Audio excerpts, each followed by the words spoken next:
수많은 목회를 연구하시는 분들이, 그리고 목사님들이 어떻게 코로나19를 이겨갈 것인가 많은 의견들을 내고 있습니다.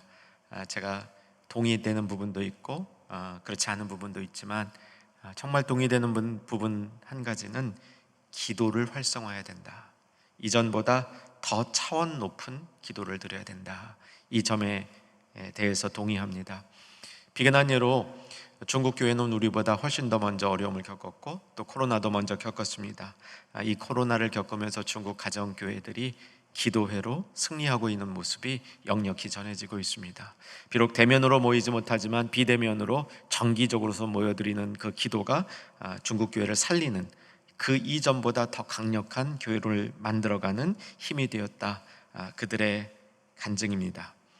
이제 오늘부터 시작해서 또 내일로 연결되어서 5번의 특별 새벽 기도의 말씀과 오늘의 말씀은 모두 요한복음에 나오는 표적에 관한 이야기입니다.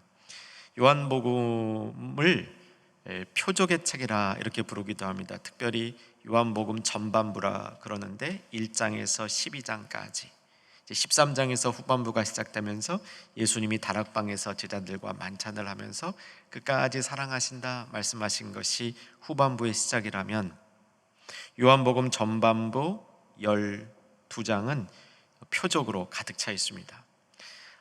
여러 번의 표적이란 말이 등장하고, 그 중에 특별히 7개의 기적 같은 이야기들이 요한복음 전반부의 중심을 이루고 있는데, 이 내용들은 우리들에게 믿음을 더해주는, 우리가 갖고 있는 믿음을 더 높은 차원으로 이끌어주기 위한 하나님의 자기 계시의 방편이었다, 이렇게 이해할 수 있겠습니다.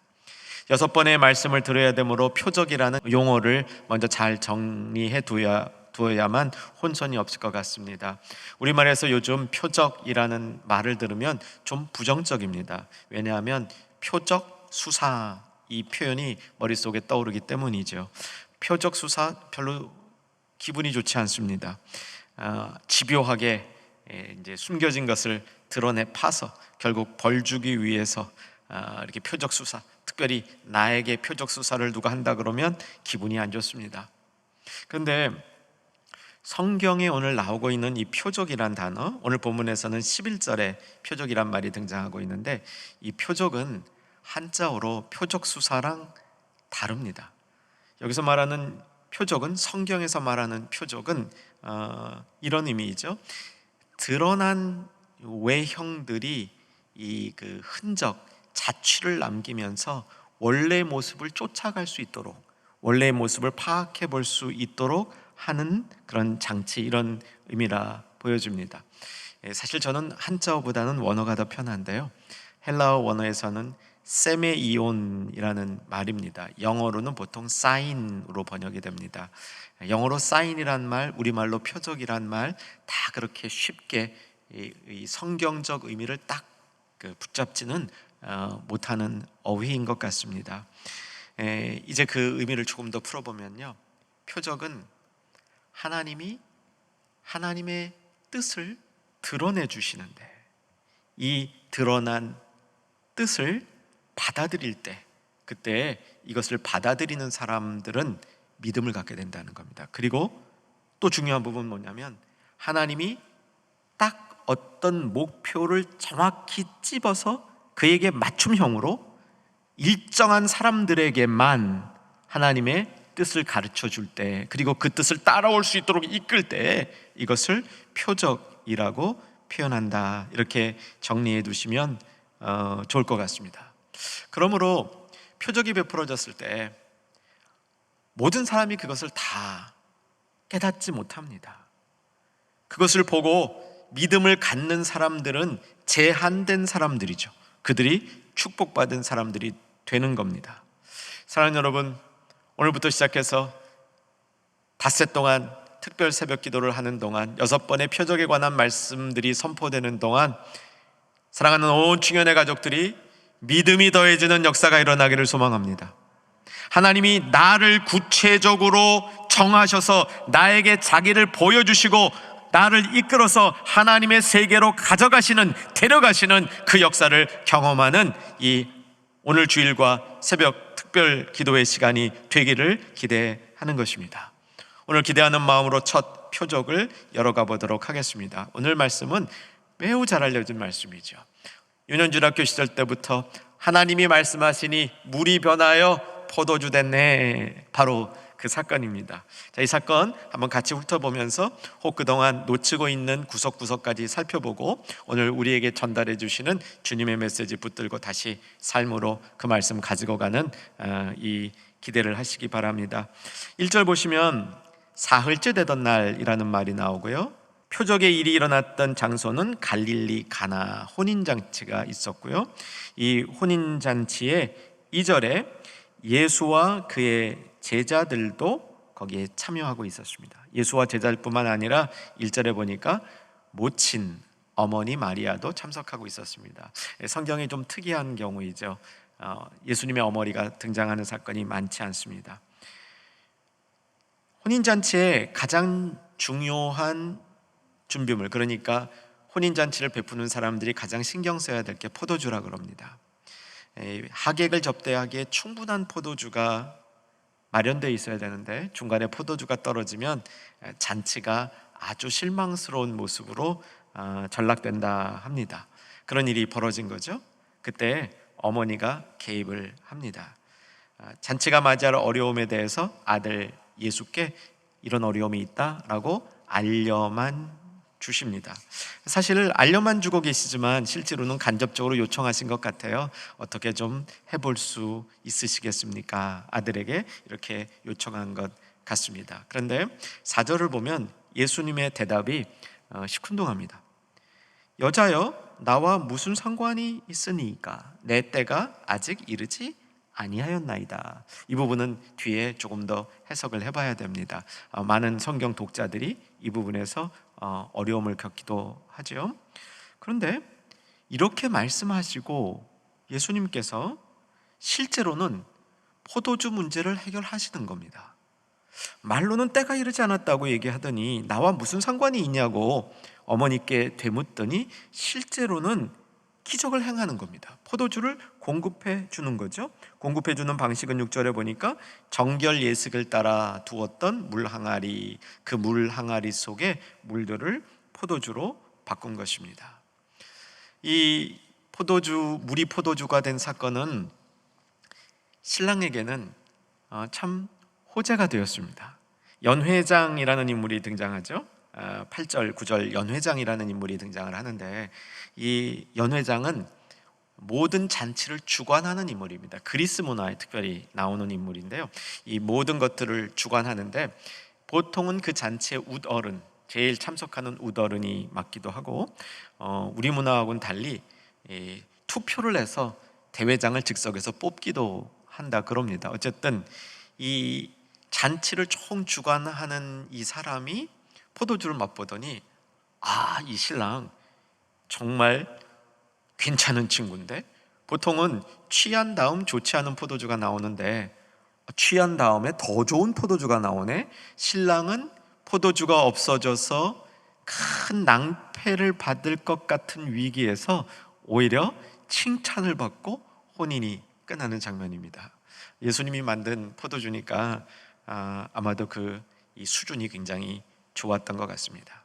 이것은 눈에 보였던 사건이고요, 실제 중요한 눈에 안 보이는 사건의 흐름이 있었는데 그 사건의 흐름은 11절에 요점이 나타납니다. 11절 같이 보시고 읽겠습니다. 예수께서 이 표적을 갈릴리 가나에서 행하여 그의 영광을 나타내심에 누가? 제자들이 그를 믿으니라. 자, 이제 오늘부터 시작해서 6번 다루게 될 표적을 여러분 쭉 마음에 받으실 때 꼭 하셔야 될 일이 있습니다. 뭐냐 하면 이 표적을 예수님께서 누구에게 주셨냐는 겁니다. 표적은 정확한 대상이 있어서 그 사람에게 맞춤형으로 주신다. 그 사람의 믿음을 더 좋게 만드실 목적으로, 분명한 목적으로 주시는 특별한 사건이라. 이게 표적입니다. 누구에게 주셨는가를 파악한 다음에 그들이 어떻게 되었는가도 보아야 됩니다. 그리고 성경의 표적을 받은 그 인물과 나와는 어떤 유사성이 있는가? 그렇게 될 때 그 표적은 나에게는 어떤 의미가 있는가? 이렇게 적용되어질 수 있다는 사실이죠. 자, 첫 번째 표적, 물이 포도주가 된 이 표적을 준 대상은 신랑이 아니었습니다. 연회장도 아니었습니다. 모친도 아니었습니다. 11절 보니까 누구입니까? 제자들이라고 되어 있습니다.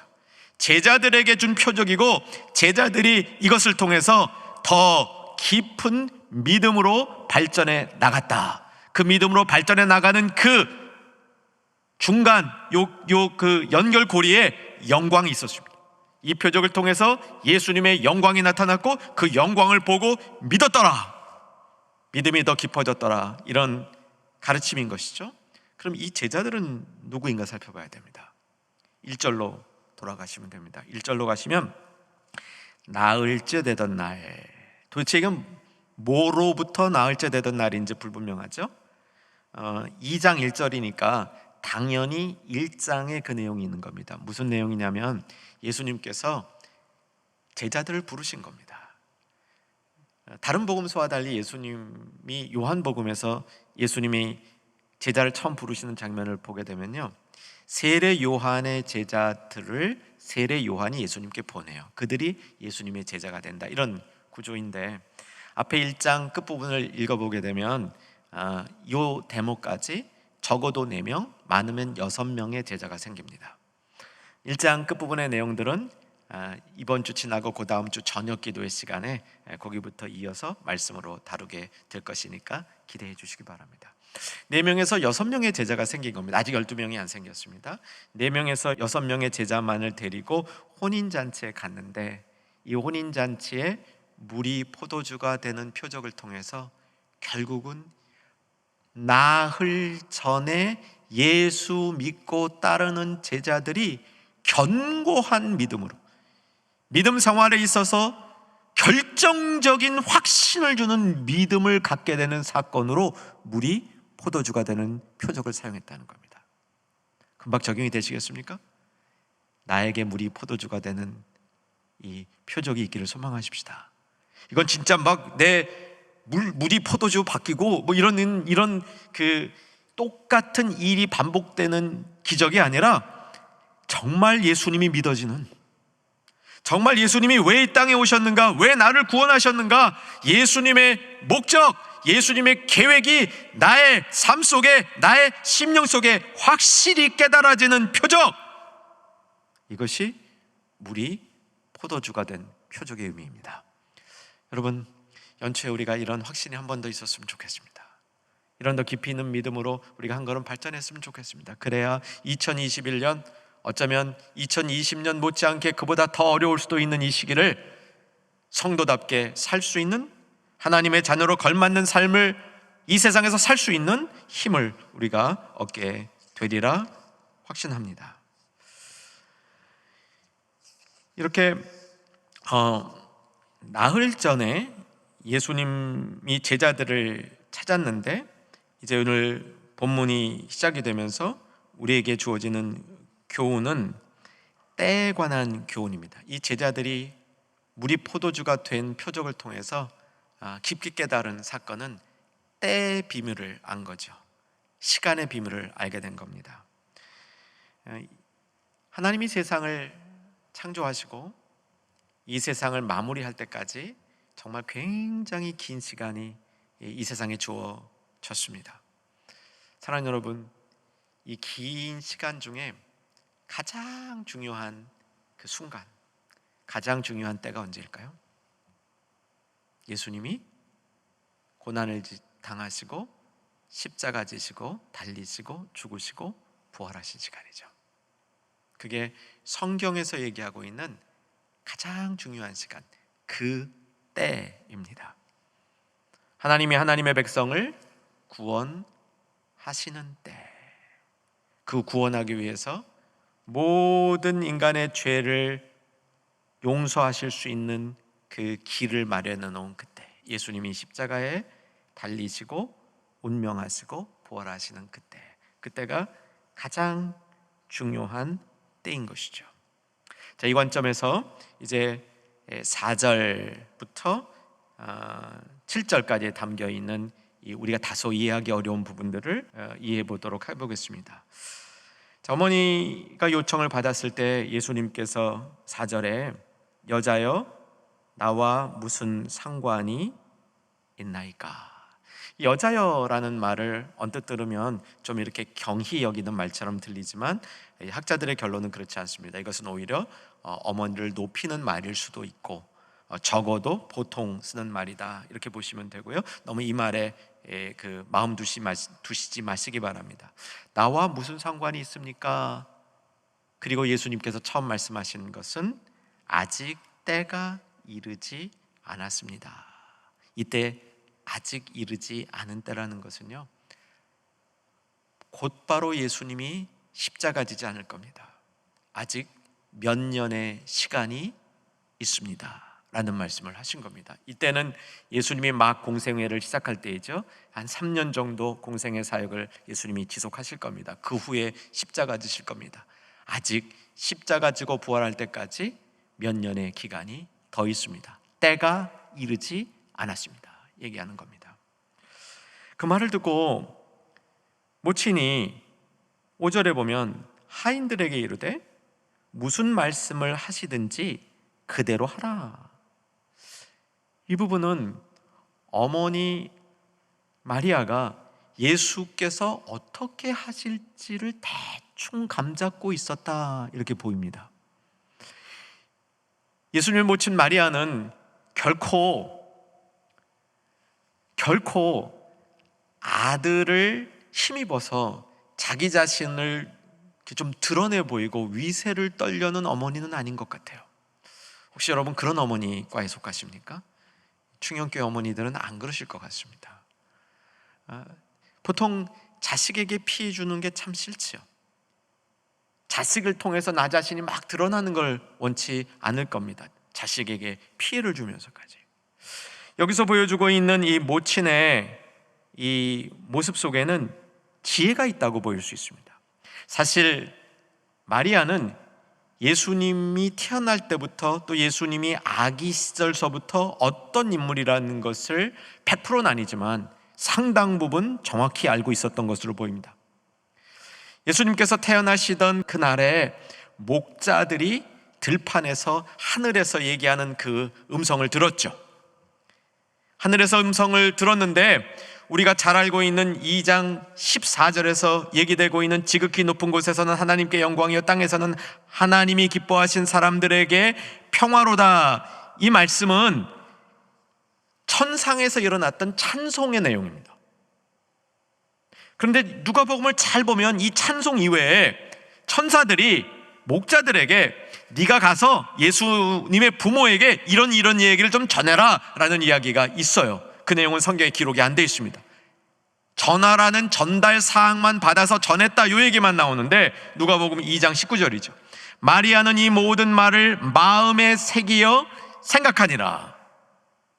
이어지는 누가복음 2장 34절과 35절에 보면 예수님의 부모가 예수님을 데리고 아기 예수를 데리고 가난한 제사 드리러 예루살렘에 올라간 것 기억나시죠? 비둘기 2마리, 정결 예식, 또 아기 첫 아들을 하나님께 드리는 헌신 예식 올라갔었습니다. 자, 이때 헌신 예식을 드리는 내용보다 성경은 뭘 강조하고 있냐면 예수님이 아기 예수께서 예루살렘에 오셔서 그 예식을 할 때 2명의 매우 영적인 인물들을 준비해 놓으셨다가 한 분은 남자, 한 분은 여자, 시므온과 안나를 준비해 뒀다가 이분들을 통해서 예수님이 어떤 일을 하실 건지를 선포하고 있는 거죠. 시므온이 한 선포입니다. 시므온이 축복을 하고 보라, 이는 이스라엘 중 많은 사람을 패하거나 흥하게 하며 비방을 받는 표적이 되기 위하여 세움을 받았고, 예수님이 할 일에 대해서 마리아는 이미 깨닫고 있었던 것 같습니다. 자, 다소 복잡한 얘기였지만 이제 이 말씀을 정리합니다. 예수님이 말씀하시는 그때는 예수님이 죽으시고 부활하시고 승천하셔서 영광을 받으실 때입니다. 그런데 그 예수님이 구체적으로 십자가에 달리실 그 이전부터, 예수님이 이 땅에 공생의 사역을 시작하시던 그때부터 영광이 부분적으로 나타나기 시작했다는 겁니다. 이게 오늘 첫 번째 표적이 담고 있는 메시지입니다. 이것이 사실 우리에게도 적용이 됩니다.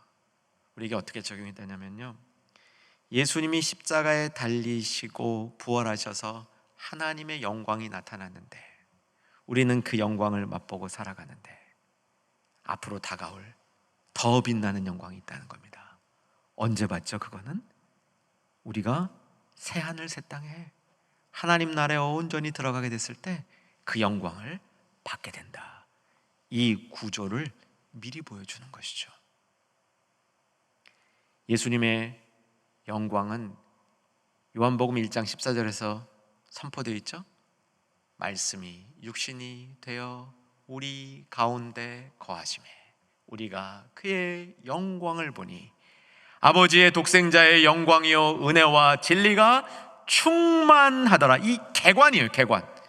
이 영광이 예수님이 공생애를 시작하셔서 제자들을 막 부르시고 사흘째 되는 날 가나에 가셔서 혼인잔치에서 물이 포도주가 되게 할 때, 즉 공생애가 시작될 때 이 영광이 비치기 시작했다는 겁니다. 근데 그 영광의 진짜는 예수님이 죽으시고 부활하실 그때 나타나는 것이고, 그것의 완결은 우리가 주님 품에 갔을 때, 하나님 나라가 이 땅에 임했을 때 그 영광이 온 천하에 드러나게 된다는 겁니다. 그 이전까지 하나님의 영광은 믿는 사람들에게만 나타납니다.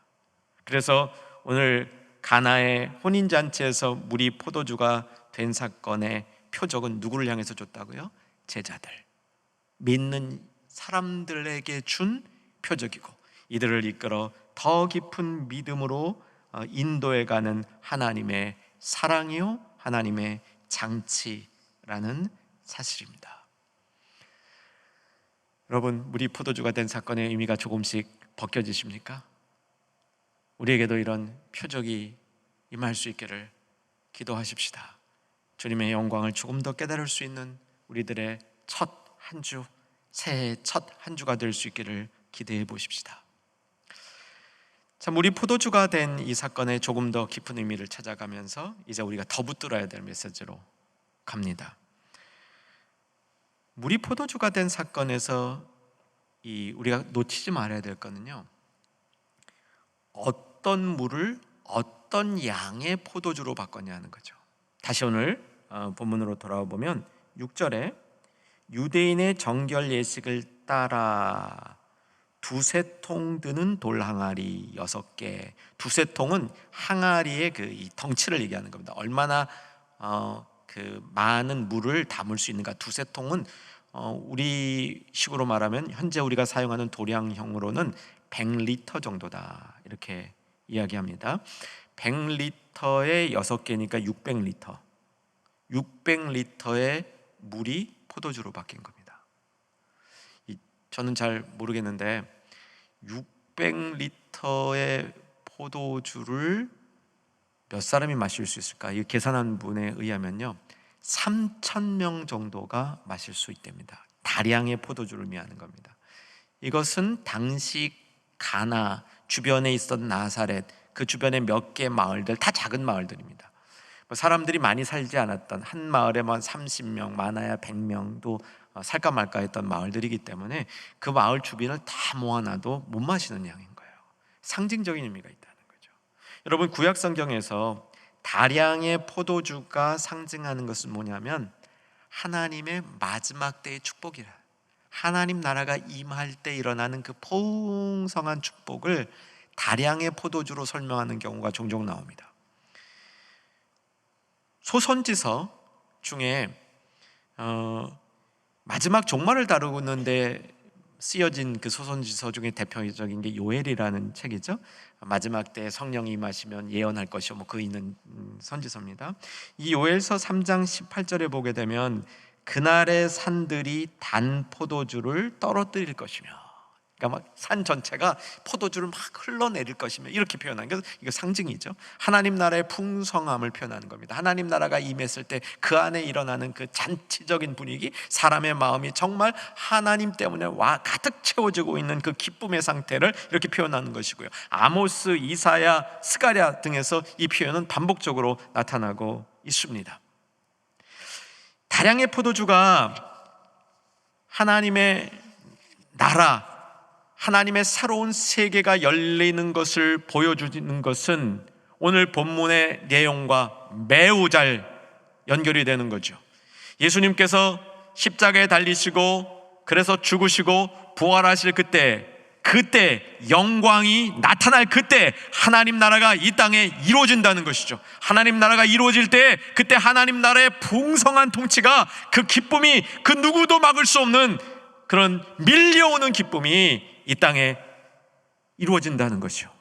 그것으로 제자들을 초청하고 있는 겁니다. 제자들은 이 깨달음을 받음으로 진짜 제자가 될 수 있는 신앙의 성숙을 이룬 겁니다.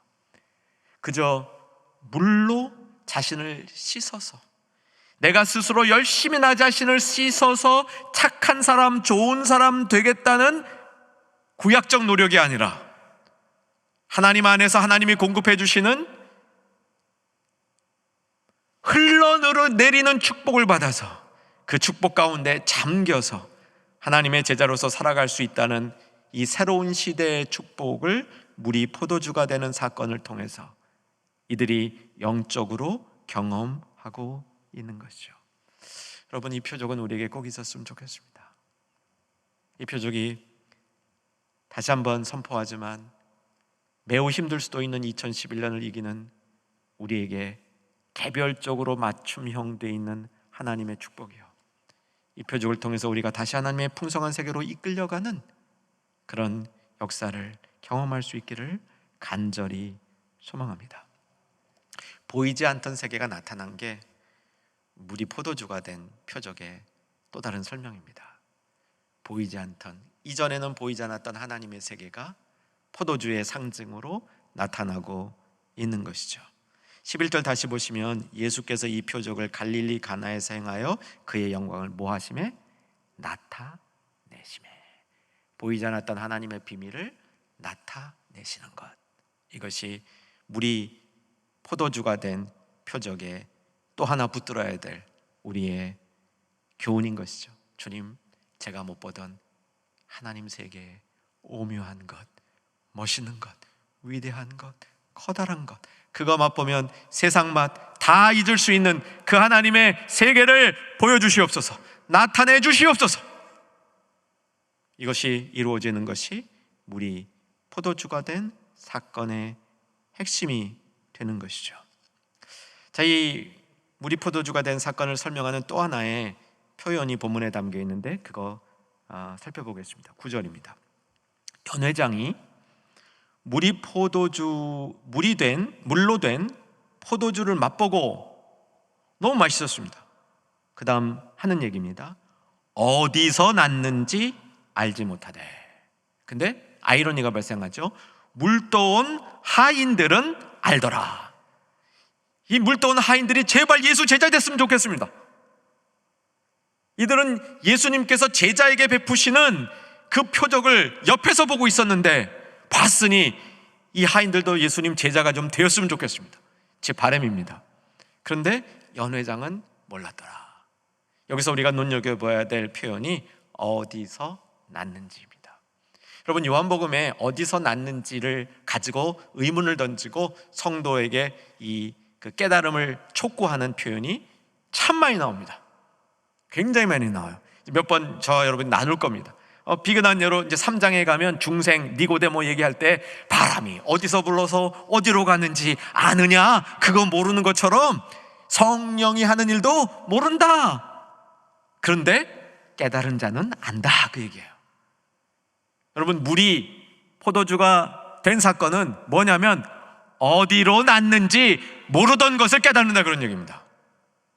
우리의 인생이 도대체 어디로 가야 되는지, 우리의 인생이 무엇에 기반을 둬야 되는지 모르는 혼동의 상황에서 근본을 알게 되는 사건, 이것이 물이 포도주가 되는 표적을 경험한 사람들이 누리는 믿음의 깊이를 더하는 축복인 줄로 믿으시기 바랍니다.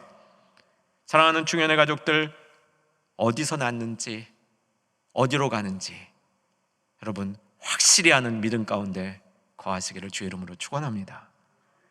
답은요, 어디서 났는지 요한복음 전체가 주는 답은, 이 질문이 있을 때마다 주는 답은요 간단합니다. 어디서 났는지 위로부터 났다는 거예요. 어디로 가는지 위로 간다는 겁니다. 예수님이 위에 계시다 내려오셔서 우리를 이끌어 다시 하나님의 거처로 이끌어 가신다. 요한복음의 큰 교훈이죠. 이것처럼 어디서 났는지 위로부터 났습니다. 어디로 가는지 위로 갈 것입니다. 이런 믿음을 깨닫게 되는 것, 이것이 표적을 가지고 믿음에 이르는 성도들의 모습인 것이죠. 제가 오래전에 그리스에서 이 바울 선교지 학습을 제법 긴 시간을 한 적이 있었습니다. 그때 저와 함께 이제 학습하던 선교사님께서, 목사님 맨날 성경에 나오는 곳만 다니시지 말고 제가 좋은 곳 하나 모시고 가겠습니다. 그 제법 먼 곳인데, 보통 이제 성경에 나오는 지역들은 그리스 동부인데 서부 지역으로 갔습니다. 메소롱기라는 지역이었는데 국립공원이었습니다. 제법 예뻤고요. 이제 거기의 특징은 뭐냐면, 그리스가 독립 전쟁을 할 때 죽었던, 거기서 이제 전쟁에 참여해서 사망했던 분들을 이제 모셔놓은, 우리나라로 말하면 현충원 같은 그런 기능을 하는 부분이 있었는데, 거기에 영국 사람 바이런의 무덤이, 동상이 있습니다. 이 바이런은 뭐 잘 알려진 대로 영국이 나온 아주 탁월한 시인이죠. 시성이라고 부르고 굉장한 귀족입니다. 금수저죠. 남작이기 때문에 이 자귀는 대물림을 합니다. 아버지가 죽으면 자기가 다음 때 작이 됐는데 이 남작이 됐죠. 뭐 영국 사회에서는 뭐 대단하죠. 젊어서 케임브리지 대학에 갔는데 별로 그렇게 세상 공부는 뜻이 없었던 것 같아요. 워낙 탁월한 부분이 많다 보니까 잠시 공부하다가 그만뒀다 그러는데, 제가 그때 그리스에서 들은 일화입니다. 제 추측에는 캠브리지 대학 시절인 것 같아요. 학교에서 시험을 보는데, 기말고사를 보는데 선생님이 주관식 문제 하나를 칠판에다 적었습니다. 물이 포도주가 된 사건을 설명하시오. 저도 옛날에 요한복음 신학교에서 가르칠 때 이런 문제 낸 적이 있습니다. 뭐 다들 뭐 쉽게 쓰고 나가는데, 바이런은 시험이 다 끝날 때까지 아무것도 안 쓰고 있었답니다.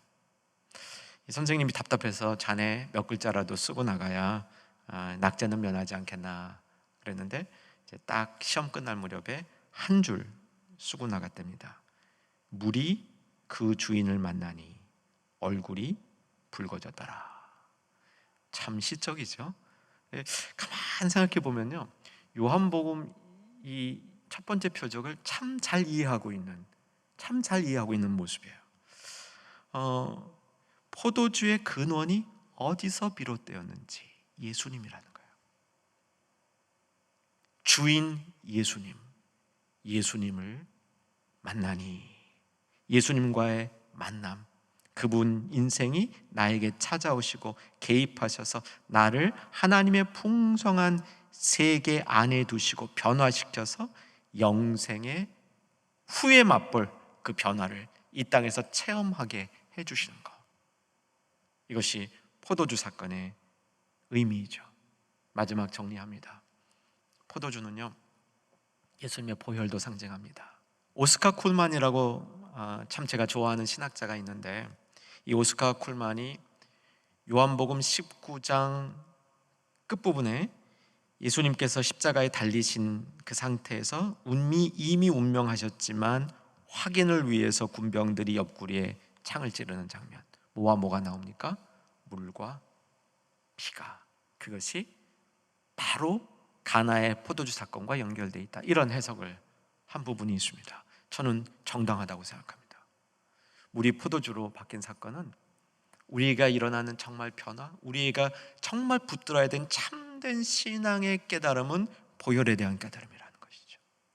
이 보혈이 나를 씻었고, 이 보혈이 레위기의 얘기처럼 성전의 오염을 씻어내고, 그 씻어낸 효과가 하나님의 백성과 하나님을 결속시킨다. 이 보혈의 의미를 깨닫게 되는 것이 물이 포도주로 변하는 표적의 핵심이라고 얘기할 수 있는 겁니다. 사랑하는 성도 여러분, 우리가 다시 한번 주님과 동행하는 한 해의 삶, 또 이번 한 주간이 될 수 있기를 소망합니다. 표적이 우리 가운데 생생하게 자리 잡는 축복된 삶의 자리로 나아가는 저와 여러분 되기를 주 이름으로 축원합니다.